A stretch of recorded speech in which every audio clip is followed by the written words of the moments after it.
चूँकि बहुत दूर दराज के गांव में अध्यापिका का काम करती थी अनामिका, इसीलिए शारदा उसके लिए लंच बनाती है और हॉल में एक छतरी और टिफिन लेकर खड़ी रहती है।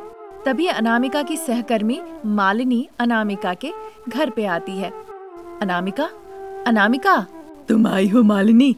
मैं भी अनामिका का ही इंतजार कर रही हूँ। वो बातचीत कर ही रहे थे, तभी अनामिका बिल्कुल गुड़िया की तरह तैयार होके हैंडबैग कंधे पे लेके वहाँ आती है। बहू, ये रहा तुम्हारा लंच बॉक्स, खा लेना।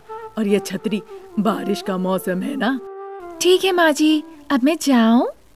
देखो बहू, उत्साह से तुम तो बच्चों के स्कूल में चली गई, पर खाना खाना मत भूलना। पेड़ के नीचे बैठ के खा लेना। ठीक है माँ जी। आंटी, मैं आपसे एक बात कहूँ? कहो मालिनी। क्या आप सच में अनामिका की सासू माँ हैं? उसके पूछने पर शारदा मुस्कुरा के अनामिका को देखती है। अनामिका बिना कुछ कहे लंच बॉक्स ले लेती है उनके हाथों से और फिर छतरी अपने बैग में रख लेती है। फिर वो मालिनी से कहती है, मालिनी, अब हम चले? चलो अनामिका। ऐसा कहकर दोनों घर से निकल जाती है। फिर दोनों चलते चलते जंगल के रास्ते से होकर जाने लगती है। मालिनी टीचर, आपके गांव में स्कूल जाने वाले कोई भी बच्चे नहीं है क्या? अगर आप ढूंढेगी तो शायद मिल जाएंगे, पर बहुत गरीब है ना वो, इसीलिए सब मिलके काम पे जाते हैं। वो बच्चों को स्कूल नहीं भेजते। आज से स्कूल नहीं जाएंगे वो, ऐसा नहीं कहेंगे हम। कल संडे है, मैं आपके गांव में आऊंगी। जब वो इस तरह से बातें करते हुए जा रही थी, उन्होंने देखा कुछ बच्चे स्कूल जा रहे हैं। अनामिका उन्हें देखकर हाय कहती है, बच्चे भी उन्हें देखकर हाय कहते हैं। फिर थोड़ी दूर जाने के बाद ही अचानक से तेज बारिश होने लगती है। अनामिका जल्दी से छतरी निकाल के उसे खोल लेती है, पर इतनी तेज हवा चलती है कि अनामिका की छतरी वो सहन नहीं कर पाती और वो टूट जाती है। अनामिका, छतरी बंद कर दो, ये हवा सहन नहीं कर पा रही है। हम एक पेड़ के नीचे जाके रुकते हैं, बारिश रुकेगी तब स्कूल जाएंगे। अच्छा ठीक है मालिनी। ऐसा कहने पे अनामिका छतरी बंद कर देती है और अनामिका और मालिनी भीगते हुए जाके पेड़ के नीचे खड़ी हो जाती है। बहुत तेज बारिश हो रही थी। अचानक से एक बिजली आके सामने में गिरती है। डर गई क्या अनामिका? नहीं मालिनी, पर जब से मैं स्कूल ज्वाइन की हूँ तब से आज तक कभी भी इतनी तेज बारिश नहीं हुई।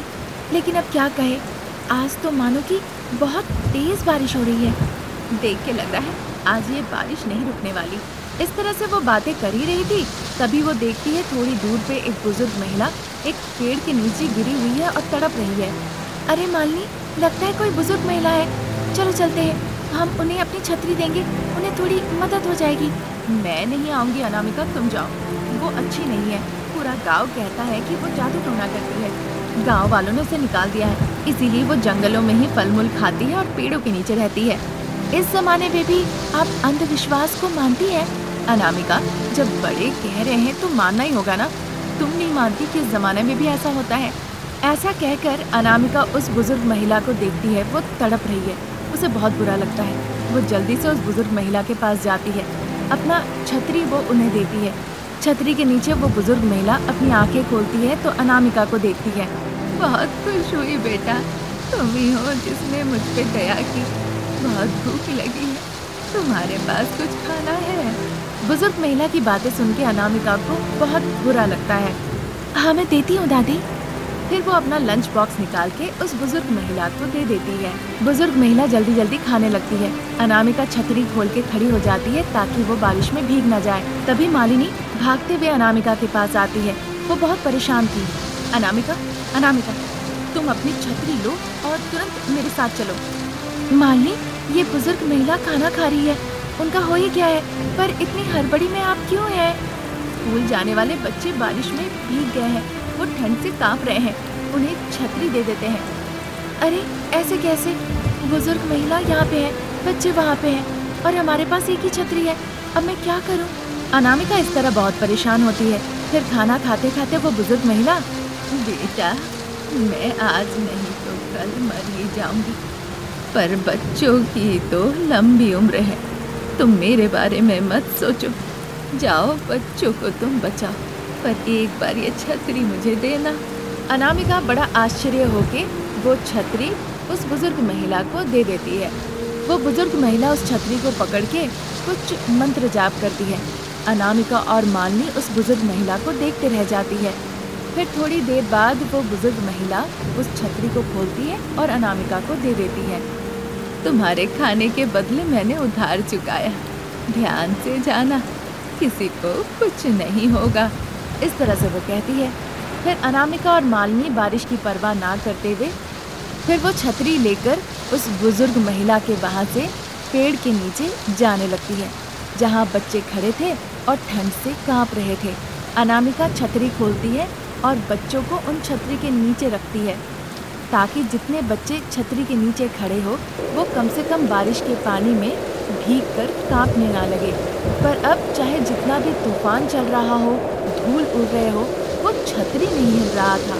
बहुत ही मजबूती के साथ वो खड़ा था और जितने बच्चे वहाँ थे सब छतरी के नीचे आ गए। धीरे धीरे छतरी का आकार बड़ा होने लगा। अनामिका, तुमने छतरी को गौर किया?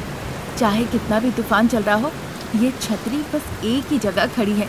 इसी के साथ छतरी का आकार भी बड़ा हो गया है। तुम एक बार ठीक से देखो।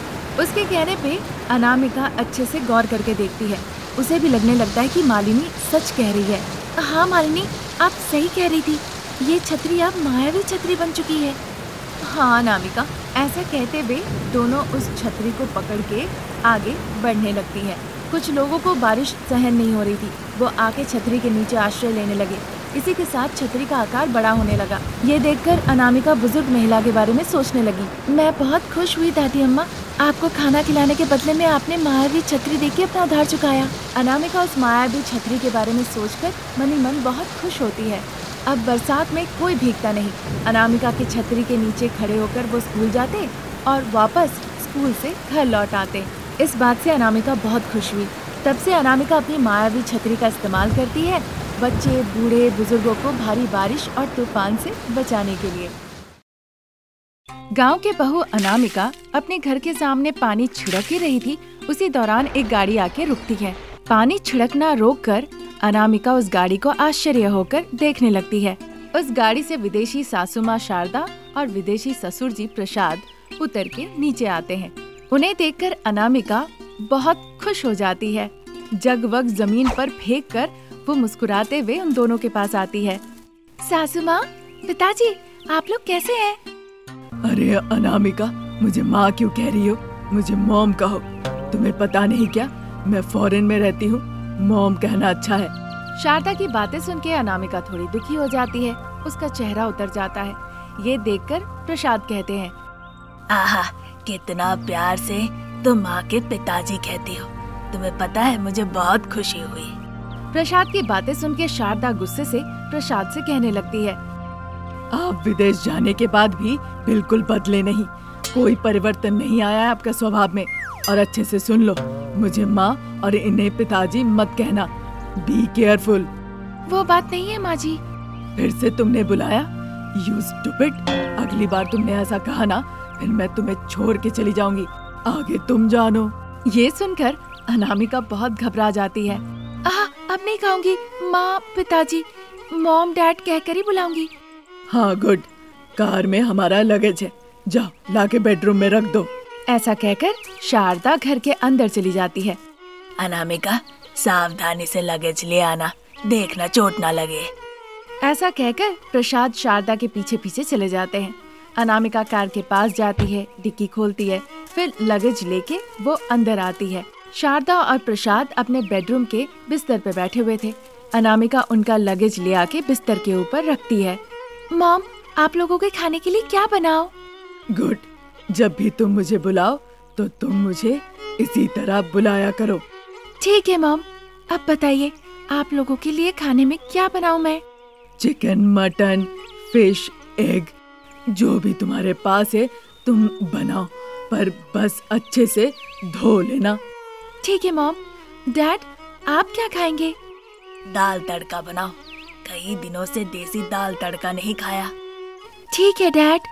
देखो बेटा, मैं कहीं भी रहूं, चाहे कुछ भी हो जाए, तुम पिताजी कहकर ही बुलाना। पिताजी शब्द में एक अपनापन है, डैड शब्द में अपनापन नहीं दिखता। उनकी बातें सुन के अनामिका शारदा की तरफ देखती है। देखो अनामिका, उन्हें जो पसंद है वो बुलाओ, बस तुम मुझे मॉम बुलाना। ये माँ जी मत बुलाना, ओके? ठीक है मॉम। ऐसा कहकर उस कमरे से बाहर चली जाती है अनामिका। शारदा अपना लैपटॉप खोल के काम करने लग जाती है। प्रसाद आराम से बिस्तर पे जाके सो जाते हैं। फिर थोड़ी देर के बाद शारदा और प्रसाद दोनों को ही भूख लग जाती है। उन्हें लगा कि गांव की बहू अब तक खाना पका लिया होगा, इसीलिए वो फ्रेश अप होके बाहर आ जाते हैं। तभी उन्होंने देखा कि एक गीला बकरी कांप रहा है, मछली पानी में खेल रहे हैं और एक कटोरी में अंडे तैर रहे हैं। गांव की बहू अनामिका ने आखिर में ऐसा क्यों किया? ये बात को लेकर शारदा प्रसाद एक दूसरे को देखकर हैरान थे। तभी अनामिका कहती है, मॉम, आपके कहे मुताबिक मटन, चिकन, फिश, एग सबको मैंने धो लिया है। अरे अनामिका, व्हाट इज दिस? पिताजी, मॉम कुछ कह रही है। क्या कह रही है? ये सब क्या है बहू? पिताजी, जब मैं आई थी पूछने के लिए कि मैं खाने में क्या पकाऊं, तो मॉम ने कहा था कि चिकन, मटन, फिश, एग सबको धो लेने के लिए, इसलिए सबको मैंने अच्छे से धो लिया है। हाँ, वो तो मैंने कहा था। इसीलिए तो मैंने संतूर साबुन से सबको अच्छे से धो लिया है। देखिए तो सब फ्रेश है कि नहीं। ये सुनकर प्रसाद अपने सारे दांत निकालकर जोर जोर से हंसने लगते हैं। शारदा गुस्से से अनामिका को देखती है। गांव की बहू वाली हरकत तुमने आज कर ही दिया। शिट, अब मुझे ऑनलाइन ऑर्डर करना पड़ेगा। ऐसा कहकर वहाँ से वो चली जाती है। प्रसाद की मानो हंसी रुकी नहीं रही थी। अनामिका आश्चर्य होकर देखने लगती है। वो तो ठीक है बहू, पर मेरे लिए दाल तो बनाया है। अरे पिताजी, आप कुछ बनाने को कहे और मैं वो ना बनाऊं, ऐसा कभी हो सकता है क्या? आइए खा लीजिए। ऐसा कहकर वो डाइनिंग टेबल की तरफ जाने लगती है। प्रसाद भी अनामिका के पीछे पीछे डाइनिंग टेबल तक आते हैं और खाने के लिए बैठ जाते हैं। अनामिका गर्मा गर्म चावल और गर्मा गर्म दाल परोस देती है। प्रसाद दाल देखकर उसकी खुशबू सूंघकर वो बहुत उत्साहित हो जाते हैं। आह, खुशबू से ही मेरा मानो पेट भर गया। तो क्या मैं इन्हें वापस ले जाऊं पिताजी? अरे अरे वो मत करना बहू, यही रहने दो, मैं लेके खा लूंगा। तुम्हें अगर कुछ काम है तो तुम जाओ। ठीक है पिताजी, फिर मैं खेत के काम के लिए जा रही हूँ। खेत के काम पे मत जाओ, पहले चिकन, मटन, फिश, अंडा सब बना लो अपनी सास के लिए। नहीं तो तुम्हारी विदेशी सास कैसी है ये तो तुम्हें अच्छे से पता है ना। फिर मैं अभी सब कुछ बना देती हूँ पिताजी। ऐसा कहकर अनामिका वहाँ से किचन चली जाती है। प्रसाद आहा उहू करके दाल चावल बहुत मजे से खाते हैं। इस तरह समय निकल रहा था। अनामिका किचन में जाके अपनी विदेशी सासू माँ के लिए चिकन, मटन, फिश, एग सब फटाफट बनाने लगती है। थोड़ी देर बाद वो सब कुछ पका के डाइनिंग टेबल पे लाके रख देती है। शारदा उधर ऑनलाइन खाना बुक करने की कोशिश कर रही थी, पर कुछ भी ऑर्डर नहीं हो रहा था। वो बहुत परेशान हो चुकी थी। तब तक उन्हें बुलाने के लिए अनामिका जाती है। Mom, mutton, chicken, fish, egg सब तैयार है, आइए खा लीजिए। ये सुनकर शारदा खुशी खुशी डाइनिंग टेबल पे आके बैठ जाती है। बिल्कुल फ्रेश गर्मा गर्म खुशबूदार लजीज पकवान शारदा देखते ही उन्हें गबागब खाने लगती है। ये देखकर ऐसे क्यों खा रही है? लग रहा है माँ जी कई जमाने से खाना नहीं खाई है। वहाँ से वो चली जाती है। फिर एक दिन अनामिका अपने घर के सामने जो फूलों का बगीचा था, वहाँ पे बहुत घास बढ़ गए थे तो उसे काट रही थी। लॉन के सामने ही कार लगा के विदेशी सासू माँ उसमें बैठी थी और लैपटॉप में काम कर रही थी। अनामिका, मैं टिकट्स बुक कर ली हूँ, 2 दिनों बाद हम फॉरेन जा रहे हैं। उनकी बातें सुन के अनामिका बहुत खुश हो जाती है। फिर परिकल्पना के अनुसार विदेशी सासू माँ, विदेशी ससुर जी और गांव की बहू अनामिका फ्लाइट में बैठकर सीधा विदेश चले जाते हैं। आज की कहानी यहीं तक। नई कहानी लेके जल्द हाजिर होंगे। नमस्कार।